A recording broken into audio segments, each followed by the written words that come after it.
Men chet el safarda turib ayolim bilan janjallashib qoldim. Keyin ayolim unda javobimni bering deb 2-3 marta aytdi. Men xo'p, borsam beraman dedim. Lekin berish niyatim yo'q edi. Shunchaki uni gapdan to'xtatishini xohlagan edim. Shunda bizning oramizda taloq bormi yoki yo'qmi? Alhamdulillah, vassalatu vassalamu ala rasulillah. Bu holatda ular o'rtasiga taloq tushmagan. Chunki taloq qat'iy aytilgan o'tgan zamon yoki hozirgi zamonning fe'li bilan mana taloq berdim, taloq qildim degan gaplar bilan taloq tushadi.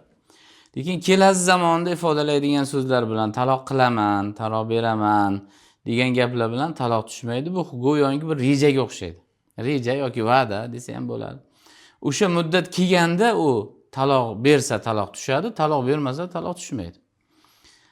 Demak, bu holatda so'ralayotgan holatda bo'ldi, borsam beraman, uyga yetib borganimda beraman, borsam beraman degan bu xuddi kelishuv, va'daga o'xshaydi, lekin kelgandan keyin manzilga yetib kelgandan keyin taloq bermasa taloq tushmaydi.